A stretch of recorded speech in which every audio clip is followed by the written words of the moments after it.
Welcome to the 1000 Comics Podcast. It's your host, Matt Heath. How you doing, folks? How you been out there? You doing good? I hope so. I hope you're doing well. I got a great show for you today. I got on the show today, I got Mustafe Mussa, man. Funny guy, Mustafe Mussa.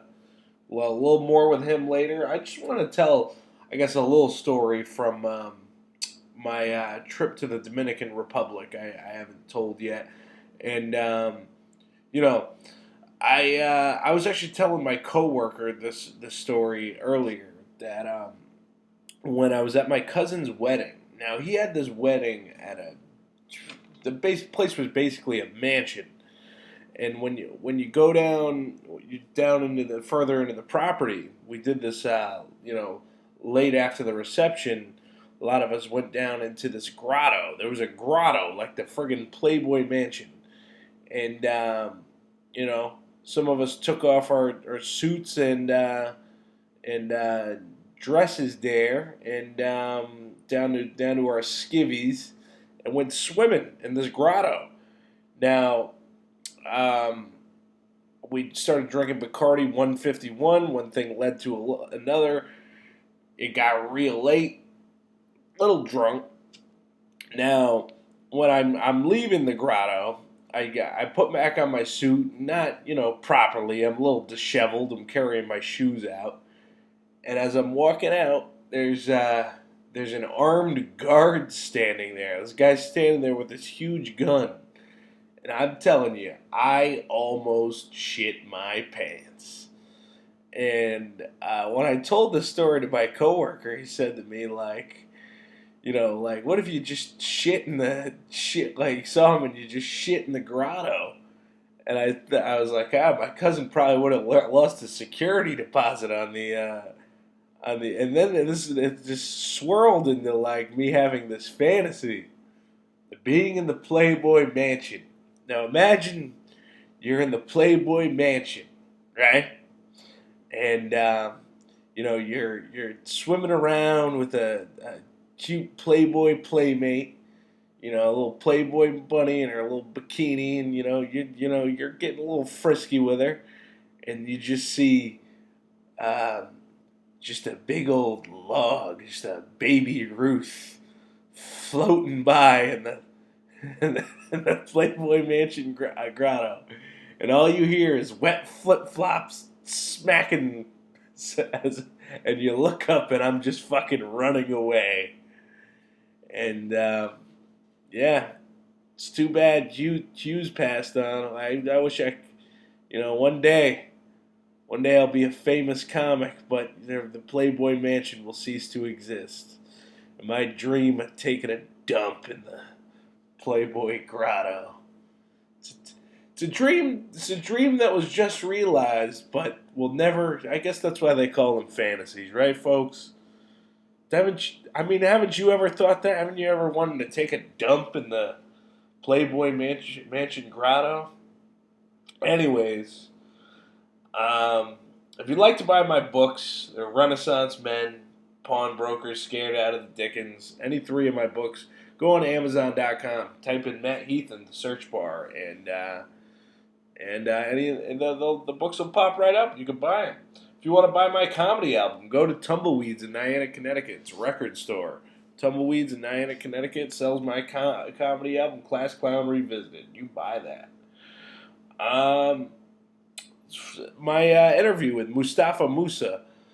The interesting thing about interviewing Mustafa was, I thought he clammed up a little bit in the interview, but he's one of the first people to ever really hang out with me for a while after the interview. I don't think I don't hang out and watch movies with a lot of comics, but, Mustafa told me, he had somewhere close to my place that he had to be in a couple hours, and he wanted to hang out, and I was down, so we ended up watching Clerks 2. Turns out he's a Kevin Smith fan. I'm a Kevin Smith fan. We popped in Clerks 2.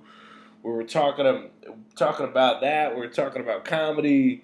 And then the funny thing is, because we both had seen that movie, a few times, like, when it's not like, it's like we ended up talking through the whole movie, and we had some better conversation, I think, while we were watching that movie than the actual podcast. So I wish we could have recorded that. And he was telling me about this show he has coming up. This guy did this amazing poster for the show he's got coming up, January 24th. Mustafa, not only a great comedian, but a great promoter of shows, and I think he's going places with maybe got some good booking talents in his future, because this show he's got coming up.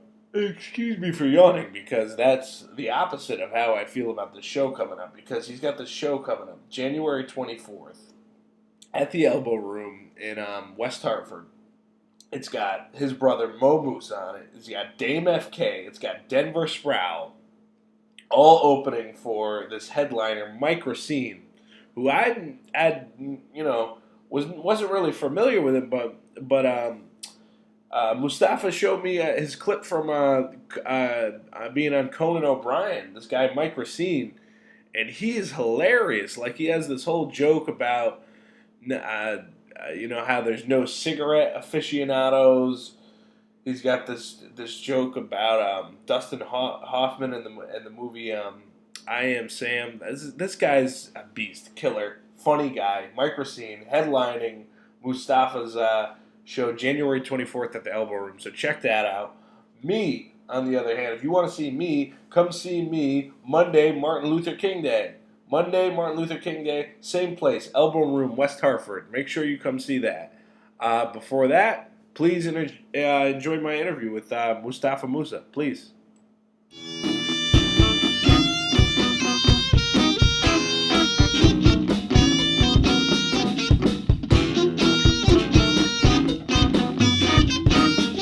All right, so welcome to the 1000 Comics podcast. I'm sitting here today with my guest, Mustafe Mussa. Hello, how do you do? How you doing, man? Yeah, I'm doing good, man. I like the Yankees. I didn't realize you were a Yankees fan. No, I'm not. As a black man, we're just allowed to wear whatever matches. whatever winter hat you see first at the gas station, really. That is actually where I bought this Yankees hat. A nice, good old gas station. It doesn't just look like the classic gas station Yankees hat. Yeah, like it got the flat top. It definitely does not have like the Major League Baseball seal or on it or anything. No. Yeah. Just says 100% acrylic made in China. So it's the good stuff. So I'm glad you came on the show today. I kind of forgot, but then as soon as you reminded me the other day, I remembered. The whole reason you're on the show today is because I stole your slot as the host of the Elbow Room on a certain open mic night. Or did I steal your slot? Or did both of us steal Emily's slot? I think both of us stole Emily's slot, actually. I think she was supposed to be the host that night.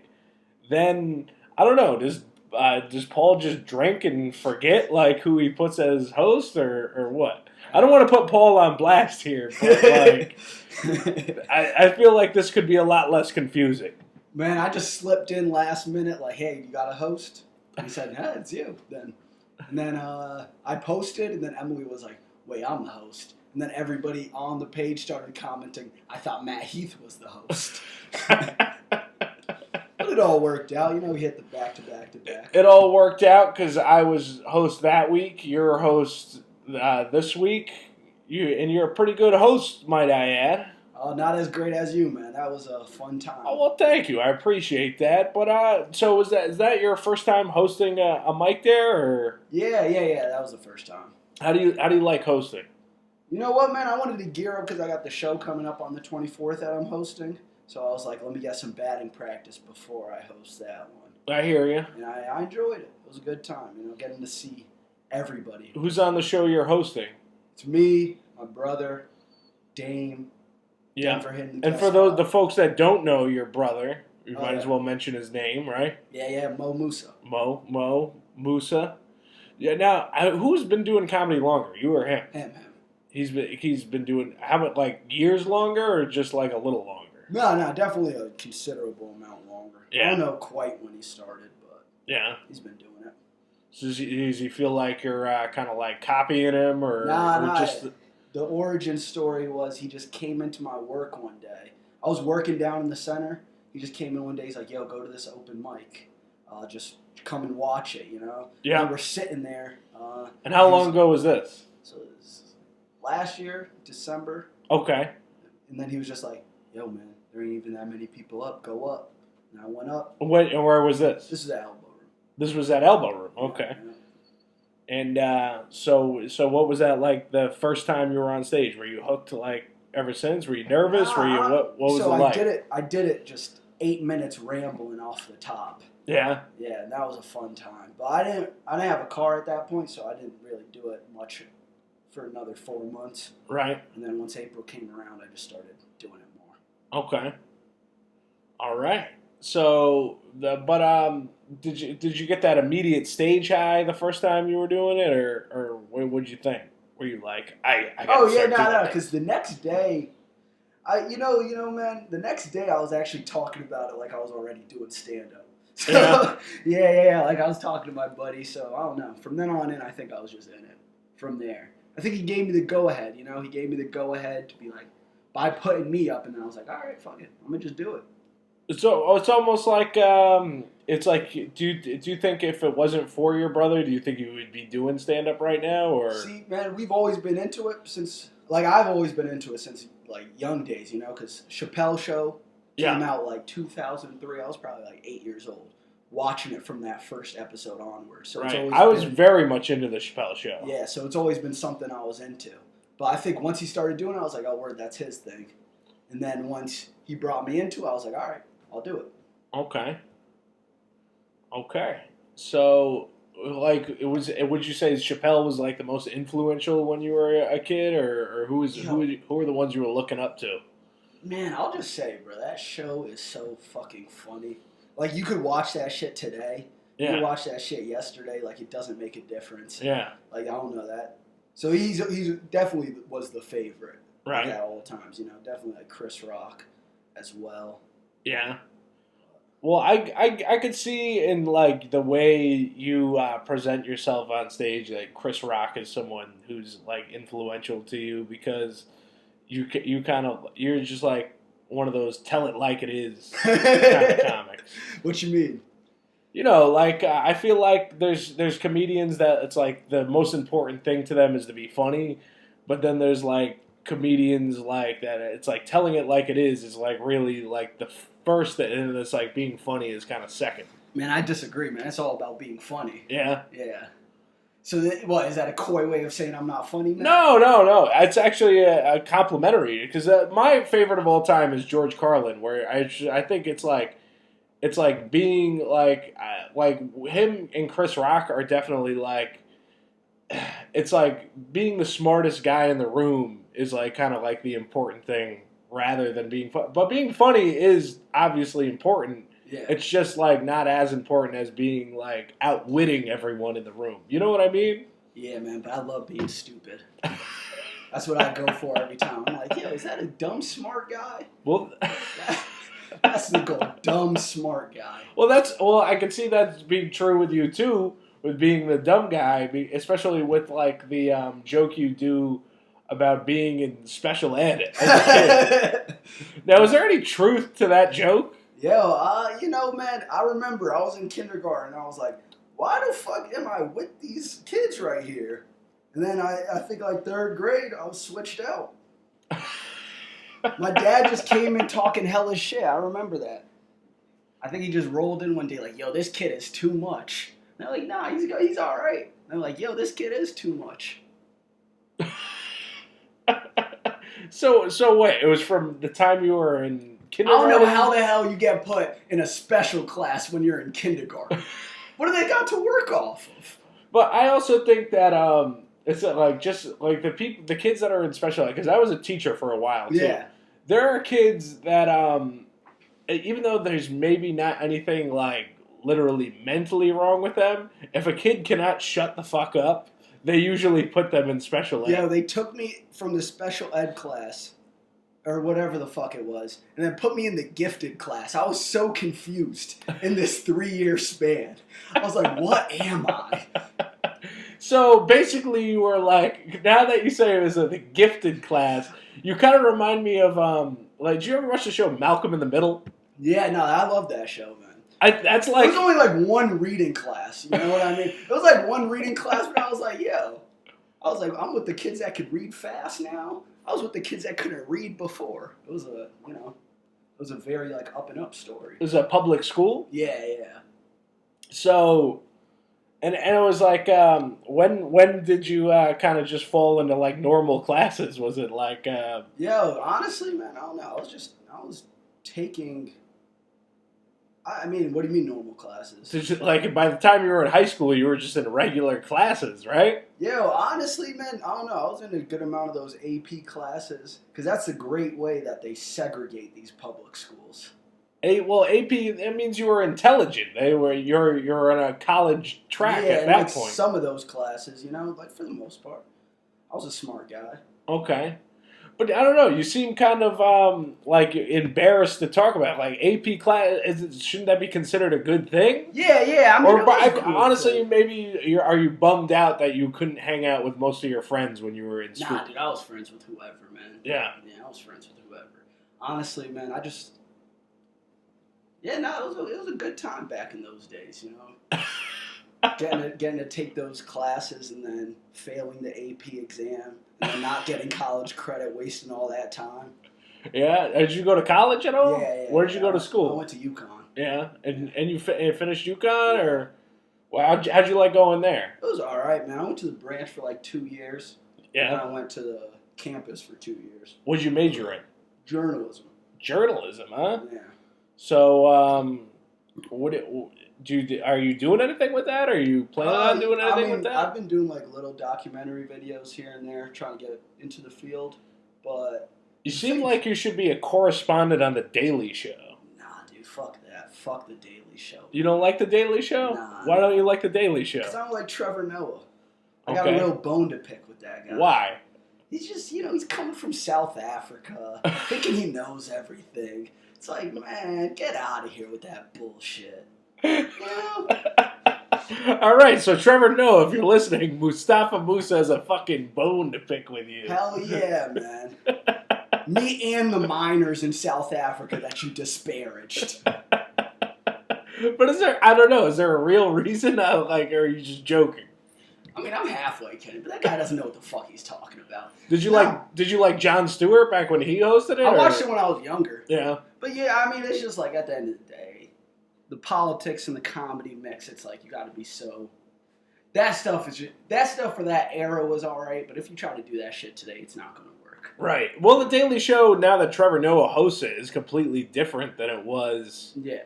And it's weird. It's like it's all different now. Like, since Trump became president, it was just like Colbert is no longer like a parody of a conservative. Now he's just a bleeding heart liberal. Yo, when Colbert switched up and you realize he didn't even have like a coherent, cool ideology or anything, you were just like, oh, this guy's a fucking dork.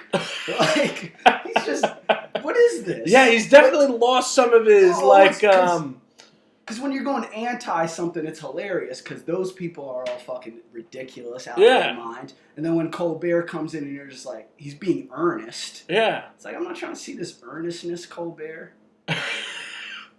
Well, I think there was like a good year where he like wasn't being political.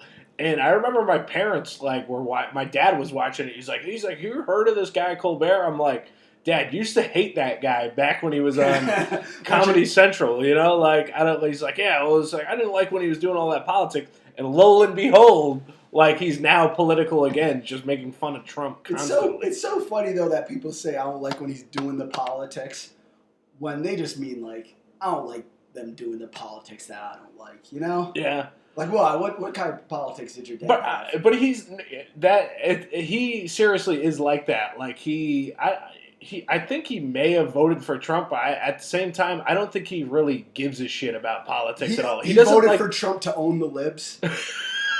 He was one of those guys. He doesn't like talking about politics, and he doesn't he's definitely not the type of person that will throw his opinions in your face and you know what I mean? Like he's very aloof about that kind of thing, especially because I think he's pretty uninformed. Even though he spends most of his days at home, he's not watching fucking CNN or anything that's stirring the fucking pot. You know what I mean? Yeah, I feel that, man. I mean, I'm the type to throw some politics in motherfucker's face real quick. Yeah. So what is your where do you stand right now? Yo, man. How do you voting for Bernie? Feel me? Okay. Bernie. Yeah. Yeah. Why Bernie? Yo, Bernie got all the answers, but I feel like my endorsement of Bernie's, it's not gonna help him. So fuck it. Bernie Sanders loses the 2020 election because of Mustafa Mussa. On one hand, you're I'm the type of person that's really going to throw my opinion about politics in your face. And you're Bernie Sanders. And I'm how do you feel about Bernie Sanders? You're I don't know if I really want to talk about it. Because it's just hey, man. That motherfucker's the truth, but shit, you don't have to just keep it rocking on that side. I do like it when Larry David plays him on Saturday Night Live. I think that's fucking hilarious. You like Saturday Night Live? I honestly, I probably watch it like most people watch it now. Just when it's the good stuff bubbles up. Yeah. And you see it on the internet. That's the only time I fucking watch it now. Yeah. You know? Yeah, no. I remember everyone's going wild about the Eddie Murphy episode. Right. I didn't watch that shit. I watched a few of the clips from it and I'm glad that he brought back most of his characters Gumby and Buckwheat and the Black Mr. Rogers. I loved all that shit. It's just, man, I just feel like SNL trying to do politics when it's they don't give a fuck about politics. Yeah. They don't care. Well, I don't know if it was Rob Schneider was quoted recently saying that they're really trying to throw politics in your face now. They're but Rob Schneider I feel like's mad. His brain's melted over the years. I don't know about Rob Schneider. Why? Why do you say what that? has Rob Schneider really got to say? What was Rob Schneider's best moment? The Waterboy? Probably Waterboy. Probably when Adam Sandler was letting him star in movies. Yeah, but his Waterboy moment. What was it? What did he say in Waterboy? You can do it! It's do we really need to hear the you can do it guy's opinion? On the state of SNL. It's yo, you were lucky to be on SNL. Wow. Okay. I want to hear Chris Rock's statement on SNL or some shit. You really, I don't know, how well you would do as a truly famous comic because you really like to tear apart other people. I'm coming in with the bow swinging, man. We ain't doing this podcast shit. It's time to get canceled. All right, you know what I mean? I'm trying to roll out of this shit. Not even a comic no more. What celebrity do you hate the most, or do you think? You really trying to get me caught up in some shit. Now I do. Oh, who do I hate the most, man? Yo, we gotta circle back to that one because there's someone I really motherfucking hate. I just watched Ricky Gervais' monologue for the Golden Globes, and I thought it was amazing. Just tearing apart Hollywood. Hilarious, man. You enjoyed it? I enjoyed it because it was the shit that you see on Reddit, but it's like a random person with 100 upvotes. But the context of it is you just take that guy and you throw him in front of all the people. So it's all right, it's not the funniest jokes, but then you see the pan to their reactions and the reactions are the funny. Whenever they cut to Tom Hanks and his face was beet red, it was oh my god, how are you getting that upset? They're just fucking jokes. And nobody was really helping him so much right there because they were looking over their shoulder I'm not trying to I'm trying to come back next year when he's gone. The stuff that he said about what's the name of the chick that played Aunt Becky on Full House? No, it wasn't her. It was Felicity Huffman. Yeah, that's her, right? Nah, Aunt Becky. Felicity Huffman's the other one. Oh, okay. Aunt Becky's some other one. some. But they both got in trouble for like the same thing, right? Yeah, it was awesome. And he said something about her making his license plate. Yeah, I thought that shit was funny. And then he was like, "What did he say about William H. Macy and Wild Hogs?" Oh, was that? I thought it was Tim Allen. She was married to. So Felicity Huffman's. We're getting real in the weeds, but Felicity Huffman's married. That just shows you how misinformed I am about this Felicity Huffman.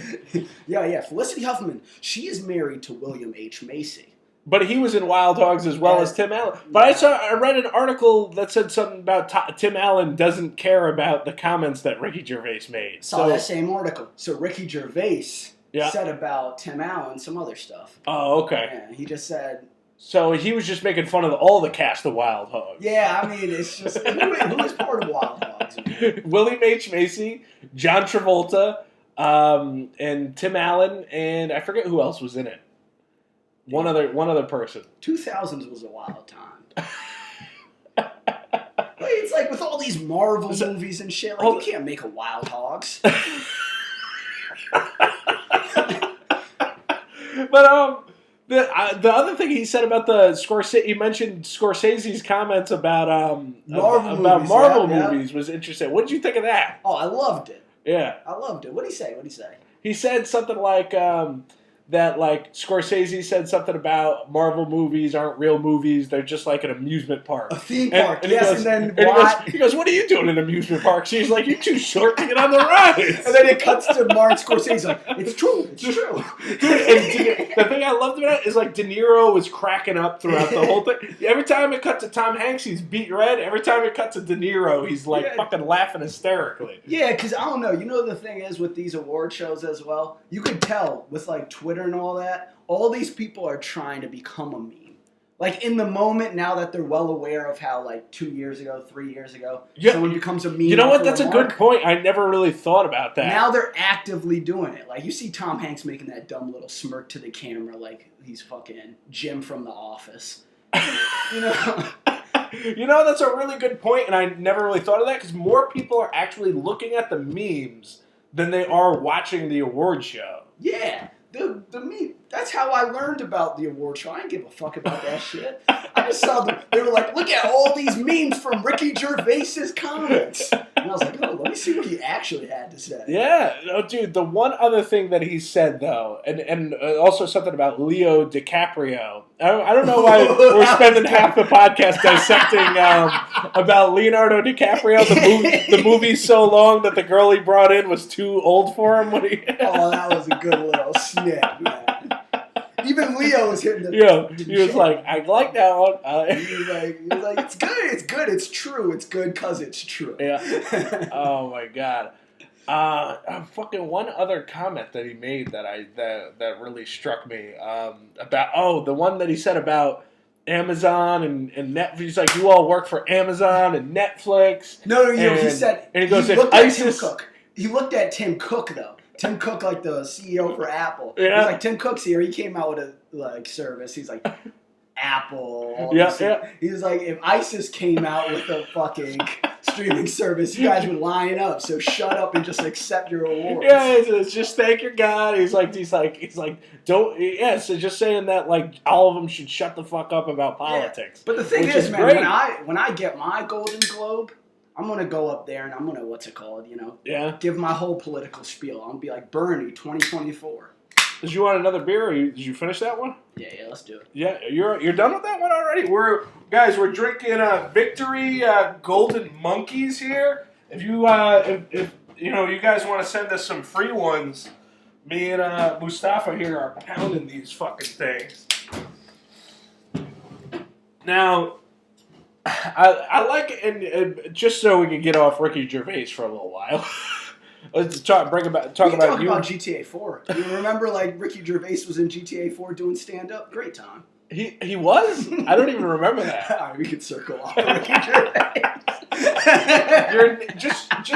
your name, Mustafe Mussa. Yeah. Is just like brings in like I just you use your name in your act, like the thing about you share a name with a terrorist. Oh yeah. Is that a real story? Is that like a real article that you read, or? Hey, motherfucker, we can't be, taking them to the butcher shop, real shit, showing them the meat. You know what I'm saying? Oh, you don't want to dissect your jokes for the for the podcast listener? Yo, if they need to dissect the joke, they can do their own research, their own footwork. I put heart and soul into these jokes, All right, I'll get off that joke. We gonna get the facts in this shit. Like, get the facts. Like, oh, is Mustafa Mussa a real guy or not? It's real to me. What do you think is dude? We're at war right now with friggin' Iran, man. I mean, yeah. How do you feel about that? No war with Iran. Vote Bernie Sanders, man. That nigga wants no wars. All y'all soft dudes want to come up like, oh yeah, war with Iran, talking that sweet shit. Nah, no war. I don't know though. At the same time, whether it's Trump in the White House or not, these guys in Iran are like saying shit like they want to blow up every American soldier now. The nuclear deal's off. Nuclear deal was off since we voted the nuclear deal off. Really? Yeah, we voted for sanctions. We broke the nuclear deal. We broke it. But at the same time, I don't know. Do you think we should just nuke them off the planet or what? No, 0% chance. No. Peace, international solidarity. What country are you and your family from? Somalia. Yeah. And what is that, like a neutral country? I have no idea. No, man, Somalia gets bombed by the drones and shit, man. Yeah? No, but Somalia is, what's it called? It's in Africa, Okay. It's right on the coast. Okay. And got turmoil, but it is what it is. Now, are you an immigrant, second generation? No, second generation. Yeah. But I went back there. Yeah. That was kind of cool. What was that like? So, that was awesome, man, because I look up, right, and I see all Somalis. Okay. And then I'm like, oh, okay. And then I saw the first midget Somali in my entire life. I like how this is just turning into a bit already.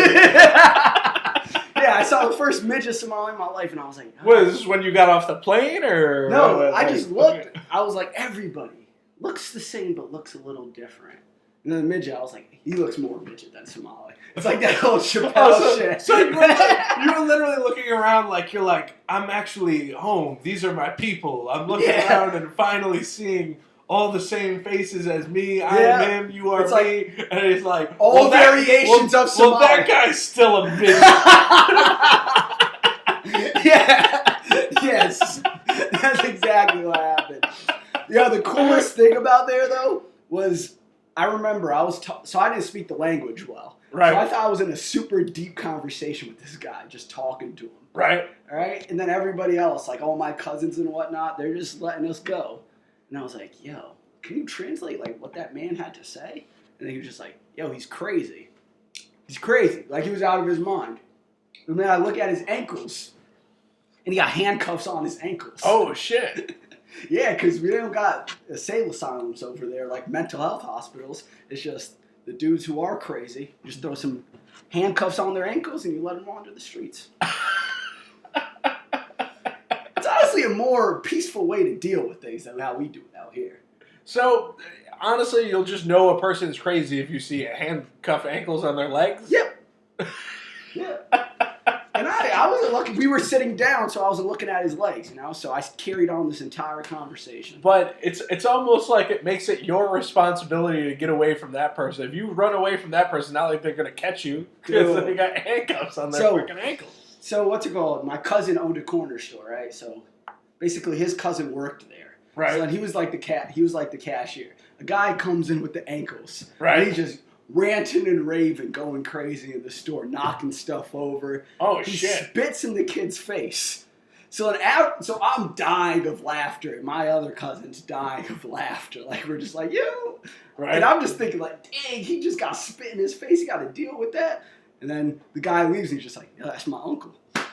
What? And he just you got to respect your elders. Wow. So you got to take that real quick. What did he do anything to provoke that though, or he was just mentally ill. Oh my God! And so what? This sounds like something he has to deal with though, like every day, like him coming into the fucking It store. would be and a spitting great on it. situation for a sitcom, right? Like a nice recurring character. Guy with the. It almost like sounds like Shakespearean. The crazy person has fucking handcuffs on the ankles. Yeah, dude, it was fucking sick, man. It was sick in a cool way. Because, all right, what do we do to our crazy people? We just lock them up forever. We could just throw handcuffs on their ankles. Like, what could you do with handcuffs on your ankles? What's the worst that could happen? You could go into places of business and start spitting on people. Yeah, and then you could dodge those spits, you know? Like, that guy's coming in. He's hopping to spit on yeah, you. you are. It'll be pretty easy to throw a person with handcuffs on their ankles out of some place. You know? Like there's like they don't really have. I mean, I guess they could get used to it though. You know what I mean? Oh, yeah. I can see that. You're gonna get used to those confines. Yeah, that makes sense. You ain't gonna even be able to start sprinting with the handcuffs on your ankles at one point. I don't know. No, I'm still with it. The handcuffs, there's a point in time. What else? I'm going to run for local office, and that's going to be my campaign slogan. Got a crazy nephew? Got a crazy uncle? We got handcuffs. Was this your commercial? Is this your PSA? No, this is like this is my candidacy speech. We're going to cut funding for all mental health hospitals across the country, and we have handcuffs. Sorry, that was my phone. What else is different about your home country there? I don't know. No, there's honestly the main like if it's going to be the main thing that was like, I realize everything's the same everywhere. Yeah. Like, there's different little differences in everything, but people are people. Yeah. You know? That was the main thing I learned while I was out there. I'm wondering what other little differences there are, you know? I mean, it's like, I mean, it's a poor country, so I actually, when I went out there, I went out to the boonies, like, right. No running water, like, we were just out there. And that was something. Like, I had my cousin that didn't know how to read. I looked in his eyes and I could tell. Really? Like, you look in someone's rough, eyes man. that don't read, and you could tell that they never read a book in their life. Right. Yeah. That's kind of sad, man. Yeah, you know, man, it is what it is. But like, I mean, it's not like you didn't have your own things you got to do. I mean, you went to special ed. So. Hey, man, it wasn't special ed. It was but did you really advanced learning. But did you really ride the short bus? Because I was out of district.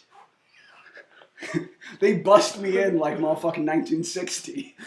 Oh, so okay. Yeah, and then I ended up going to but the thing is, the school I was out of district for is closer to the actual school that I went to. Okay. For the rest of elementary school. That's strange. Yeah, no, it's a small town. Okay. So like Mile, yeah. What's your hometown? It's actually not a small town. West Hartford.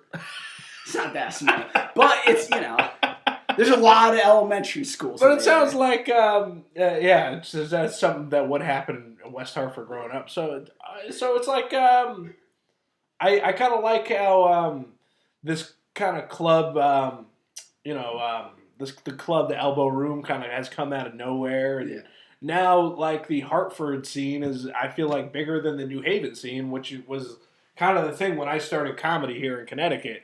You know, I moved to Florida for a couple of years, and when I came back, it's like no longer New Haven's the big thing. Now Hartford's the big thing, and I'm glad for it because this is the area I'm in now. You know what I mean? Like Joker's Wild Days? I feel like I heard great stories about that time. I was definitely one of the Joker's Wild, crew, back, and it's I kind of like how it's strange because I feel like back in Joker's Wild when I first started there, it was very cliquish. Yeah. There's like a group of comics that were there that were like kind of like standoffish towards like newer comics, and it's like you really had to earn your stripes there.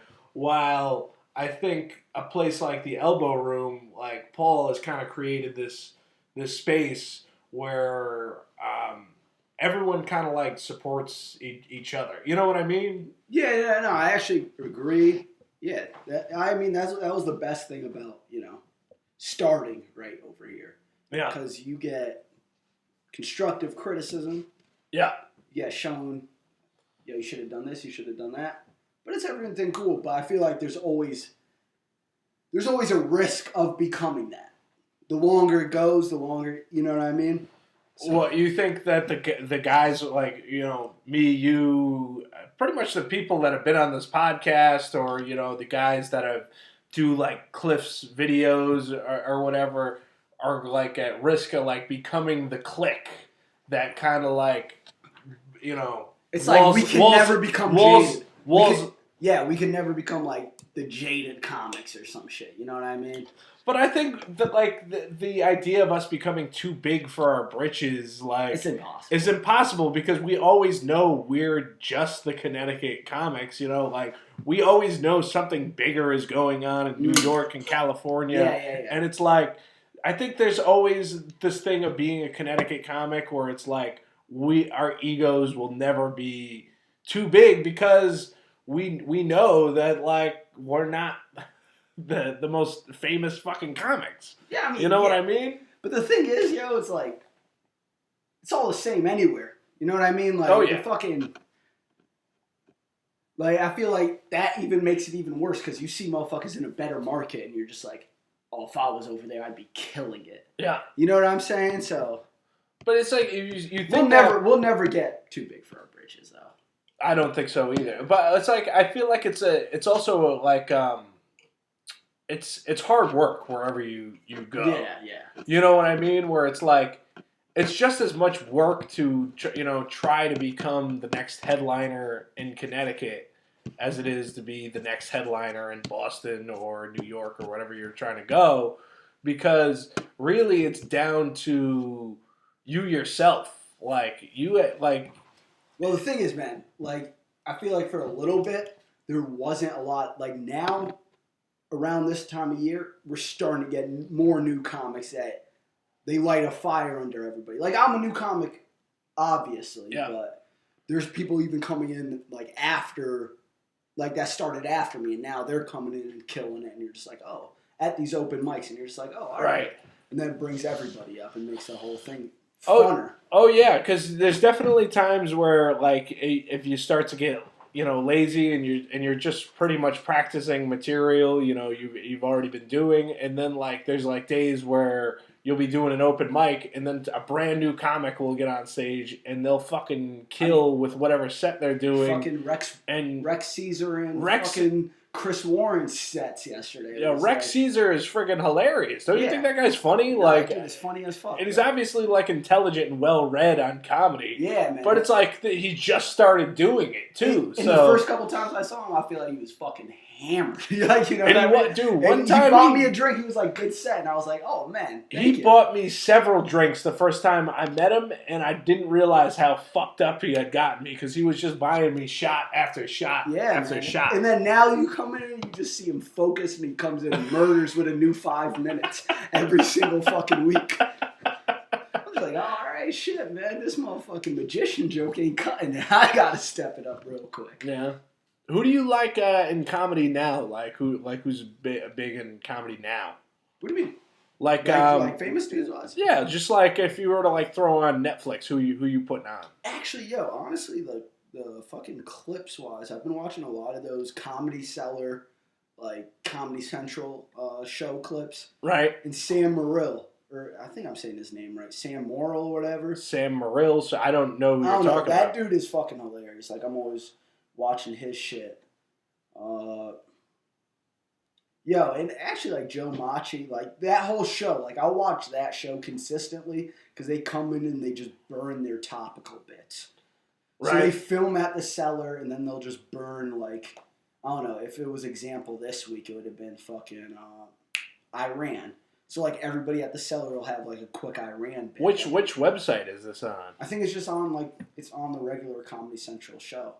Oh, Like okay. it's its own show on Comedy Central. You know, I haven't watched Comedy Central in years. This is a show about the Comedy Cellar? Yeah, no, it's a show like at the Cellar or some shit. Oh, okay. I gotta check this shit out. Yeah, the thing is, man, I got fucking, what is it called?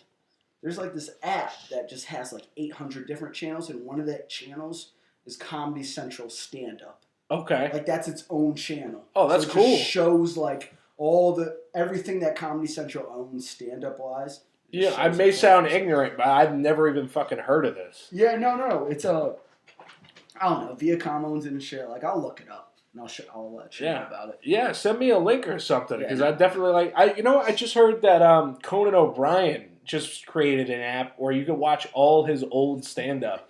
Like the entire like anything that happened. Anything from his like fucking catalog, from his old late night show, anything. Right. Yeah. So I definitely want to start checking that shit out, man. Like watch like old Mitch Hedberg and Rodney Dangerfield and shit like that, you know? Oh yeah. Wait, Rodney Dangerfield would have been doing it still at that point? Yeah, definitely. He was doing comedy up until he died, man. He was doing like 2003 or something. I forget what year he died specifically, but he was doing late night with Conan O'Brien. All right, yeah. So we're going to hit up Matt's research assistant to see exactly when Rodney Dangerfield died. Matt's research assistant. It wasn't that long ago. All right, so yeah, no, I mean, yeah. Come on, James, pull it up, James.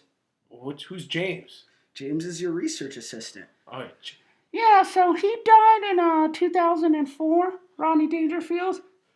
All right, yeah. James. Thanks, James. Wow, that was over a fucking decade ago. Yeah, that's fucking insane that Rodney Dangerfield died in 2004. But I don't know, his comedy today is even still so relevant. It's almost like you forget that he died, you know? It was funny. I was watching like a clip from him, like Johnny Carson sits down and he just sits down and he's still doing his bit. Shit's fucking killer. Yeah, he never turns it off. If he's on screen, he is like doing fucking bits. And that's what I fucking love, man.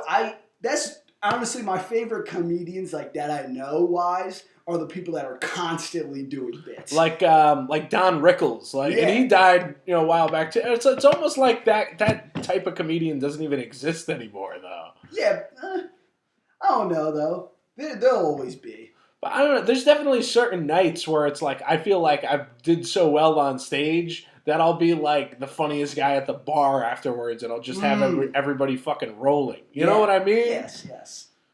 I love nights like that because those are the nights where like people don't stop buying you drinks either. And those are the nights where I don't stop getting laid. That's what you really wanted to say, Matty. I'll tell you this one time. I did a set so well, and I don't even know, like, this actually might be disgusting. This girl said this to me. She goes, I get off the stage. This was down in Florida at the Funky Buddha Lounge, and I go to the bar, and she's sitting at the bar, and she goes, "You made me laugh so hard I peed my pants a little bit." and I'm like, "Really?" And like then she was just like into me, and then I took her home. Damn, I want to get to the point where I'm such a killer that I'm just like I got merch diapers. Hey, live at the Funny Bone is Mustafe Mussa. Get your merch diapers beforehand. You'll laugh so hard you'll piss yourself in this diaper. And then you'll throw it out and buy another one. You'll have your toddler wearing the diaper. The toddler that was born after you met your wife at the Mustafe Mussa show. I'll tell you this. I actually got engaged at a Godfrey show. I don't know if I ever told this story on the air, but you know Godfrey. Oh right? yeah, of course. I got down on one knee just mere feet from where he was like talking to fans. Yeah. And like the dude's like, "Oh shit, this guy's getting down on one knee." Wait, you had fucking Godfrey giving play-by-play for your engagement? He was giving commentary God, on me fucking getting engaged. That is actually A1. And then me and my fiance took a picture with him afterwards. Was he doing like a pastor voice? Cause like, yeah, he's talented enough now. Like he would get his best pastor voice. I don't think he was doing a voice, but he was definitely doing some funny material last night. Like, so that night where you're like talking about like giving people directions while wearing mittens, like directions while wearing mittens. I just thought that was like the funniest fucking thing. That dude, I always like really liked him. Yeah. Anyways, where do we fucking go from here? Merch diapers. Or do you consider yourself a religious man at all? I don't know. I thought I'd just completely change gears. No, not necessarily. No. My family grew up really religious. How'd you grow up? You're Muslim? Yes. Yeah. And because most of the guys I work with at Domino's are Muslim, and I don't like. I honestly like. I don't get. One thing I don't understand about Muslims, and I'm not like knocking you guys for this, but like you guys pray like a lot. It seems. Yeah, it's 20 minutes a day, man. Actually, I think that's one of the most, the coolest thing because it's a disciplined regimen that you do every day. Right. Yeah. It seems cool to me though. Like as a witness to it, I'm like. It almost seems like, you must feel like really meditative after you do something like that. It must like relieve stress. Definitely. I mean, yeah, that definitely. Like, yeah. But are you thinking about God the whole time you're doing it? I don't know. Do you still pray the whole 20 minutes a day, or when did you stop? Honestly, man, it's not necessarily. I ain't trying to get super into motherfucking the religion. But. I don't know, man. Like, say, yeah, we can cut the religion shit out just because it's something I'm trying to formulate. Okay. You know what I mean? I don't want to cut anything out, but I thought you were just like trying to formulate a thought there. But we can move on if you'd like to. Yeah. Let's move on to. It's not something I'm trying to get super into. Okay. Let's move on to back to fucking Ricky Gervais. Dude, that shit was fire, bro. Where do you kind of see yourself because we're in 2020 now. Yeah. New decade. What are your plans for comedy with this new decade? Especially because now it's a whole motherfucking. You are 1 year into it as of last month. Yep. So. Where do you see yourself going? 8 months consistently, you feel me? We always gotta keep our comedy age low as possible, so motherfuckers like, damn, he's really good for how long he's been doing it. And I feel like the 8 months to 1 year, it's like, I'm good for someone doing it like 9 months, But a year, it's like, yeah, where you at? Okay. I'm just fucking around. But like something like Cliff Mula did. Oh, dude, that power show is funny as fuck. I texted him like the power thing. Yes, if you guys haven't seen it out there, he did this whole power video. But he did something where he did 300 sets in a year. Are you like striving for something like that, or what are you trying to do? Are you trying to become a host? Trying to become a feature? You're already hosting. You're already hosting a show this weekend. Oh yeah. So, honestly, man, I'm trying to get minutes. I'm trying to get my minutes up. You know what I mean? So it's like I'm trying to have a consistent. I'm trying to have like a 20 that I believe in. You're trying to get a solid 20. Yeah. Okay. I like the sound of that. It's so hard though when you practice doing 5-minute sets. Do you do it chunk by chunk or? That's what I've been trying to do. Chunk by chunk. 5. Like 4 different 5-minute sets, basically. Exactly. Yeah. Because I think like recently I've been doing one that's just 3 jokes in a row. Right. You know what I mean? That all fit together, and then trying to figure out like now it gets to the point where you have to piece it. You have to piece it together where it's like that 5 beforehand. Right. But. And the consistency of like doing it's hard to it's weird because when you go up there to do 20 versus doing 5, 5, 5, and it's like, I do have 20 minutes of material, but when you finally go up there to do 20, it's like, how do you put it all together? You know what I mean? Yeah. No, I don't fucking know. I don't know how to piece it all together. Yeah. So let's fucking review. We started off talking about. We didn't start with Ricky Gervais, did we? No, we started talking about me stealing the hosting job from you. Yes. Stealing the hosting job from Emily. And is Emily hosting next week or what? Oh, that's why you're like, Emily, you could... Because I was hosting yesterday, and then Matt was like, you know what? As a matter of fact, put Emily in front of me. Yeah, I was like, wow, what a nice guy. And then now I realize it's because Matt stole her hosting job. It was just to feed his guilty conscience. So, all right. So we talking about being the thievery of sets and hosting jobs. Tell me. So who else is your brother's going to be on the show that you're hosting this weekend? Who else is going to be on the show? All right. So the show goes Denver coming in. My guy, special guest out here. Then it's Dame FK, very funny comic. You know, I've known Dame FK for years. Fucking hilarious. Yeah. Man. I've known him since back in Joker's wild days. Shit, man. I used to. All right, you'll actually like this one. Yeah. I don't know if I've told it on the podcast or not before, but I guess I can tell it again if I haven't. If I have, I used to drive him from New London because he used to live in New London. I used to work in New London. Yeah. I used to drive him down to Joker's Wild. Yeah. And I remember we were listening to Bob Dylan in the car one time on the way down, and there's the song "The Hurricane." You ever heard the song "The Hurricane" by Bob Dylan?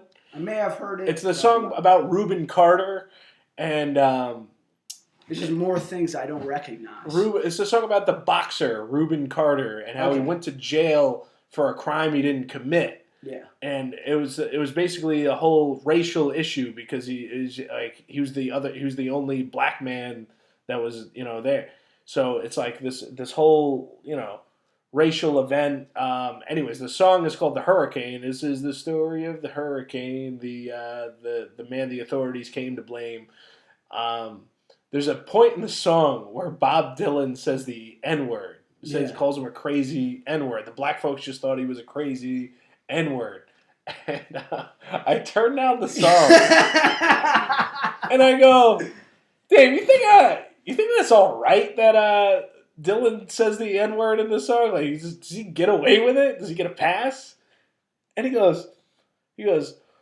says, what the fuck you think? This is why I'm tired of like it's funny because people say all the time how I'm an old soul and yada yada. He's like this is why I'm sick of you white boys listen to this old shit all the time. Like, you weren't alive in the '60s. Like, you don't fucking know. You don't know what was going on with fucking Reuben Carter at the time. Like, he's just like, shut the fuck.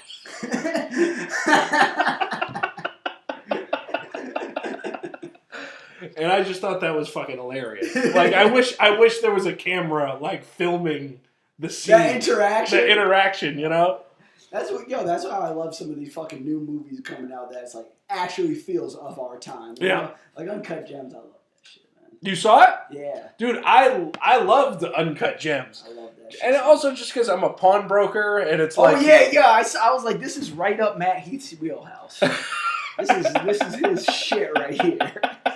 But that's like that. The joke I made the other night, it's a great movie, but I don't think Sandler deserves an Oscar for Uncut Gems. It's a great movie, but the Oscars are just lifetime achievement awards. Is it really that much of a stretch? Him just playing a Jewish pawnbroker or a Jewish jeweler, isn't it really that hard for him to play that role? Yeah. Movie of the year is motherfucking Parasite. Have you seen that shit? No.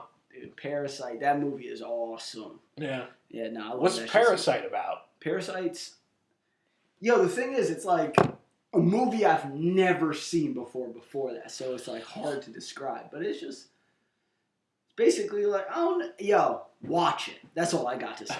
Watch Parasite. It has comedic elements. It's a thriller. It's a motherfucking story in a big ass mansion. It's about poor people. It's about rich people. It's a great time. Okay. That's my blurb on Parasite. Now, are you a big writer at all, or I know you obviously write your bits, but like, No, I want to make movies, man. yeah, Yeah, that's the end game. What are your like genres that you're really into?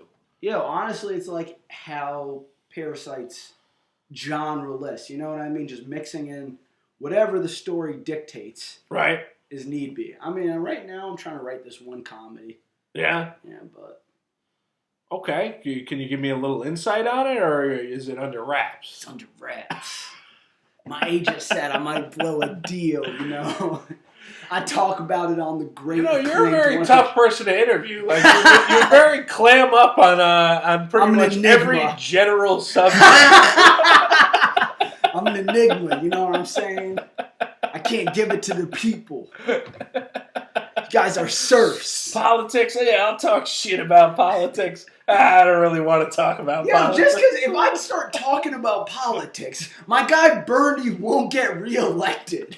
They're going to have little timestamps. They're going to be like, Bernie Sanders can't get reelected because ignorant Mustafa Mussa said this, and this.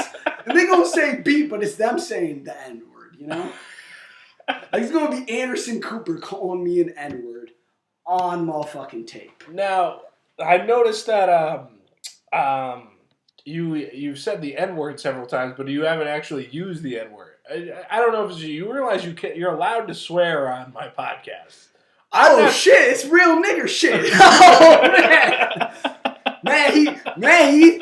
Matt Heath just wants me to say nigga so bad so that he could get a little machine capturing me saying nigga.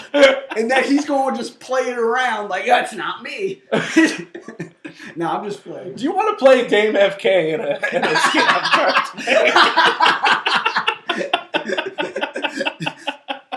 Yeah.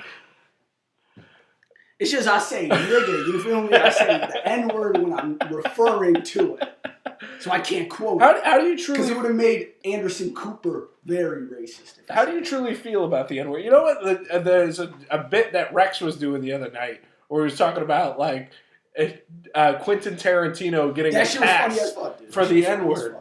Wait. No, I don't think that was the distillation of the bit, though.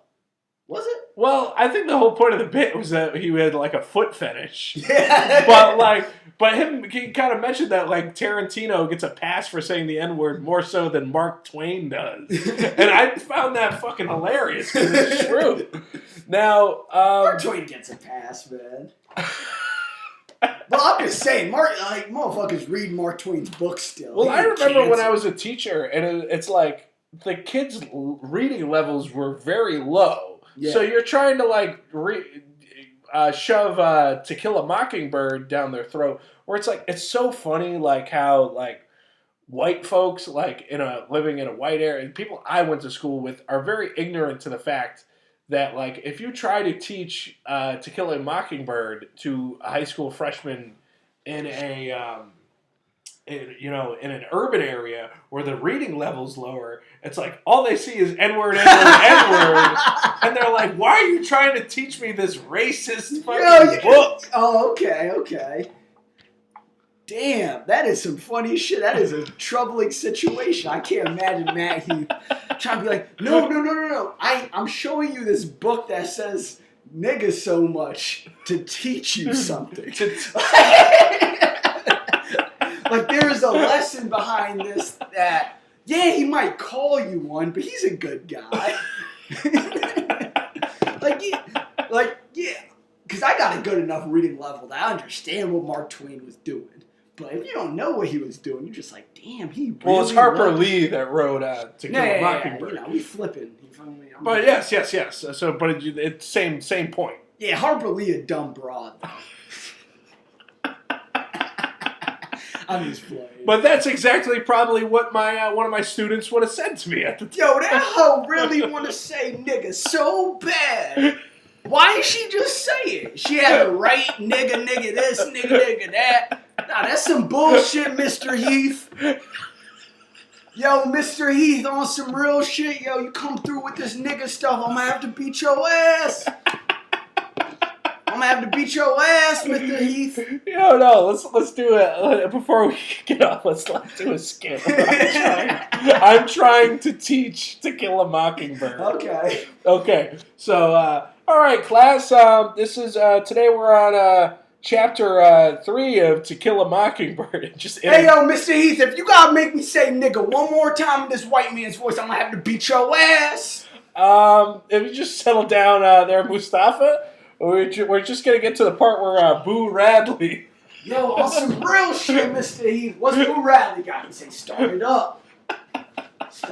Boo Radley doesn't actually say anything in the scene. You better not say no shit, man. Alright, keep it going. We good. Okay, so he's hiding a watch in a tree and for Jem and Scout to find.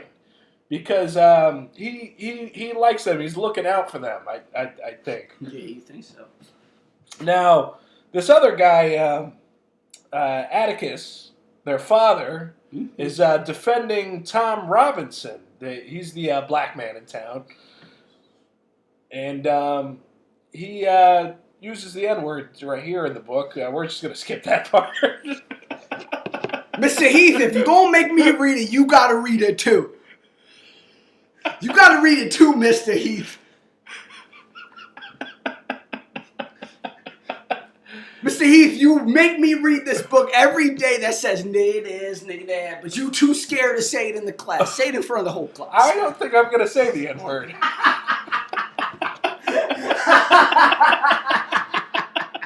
I thought so. Well, that about wraps up the lesson. For today, we're just going to move on to grammar. I'm good at that. Fuck grammar.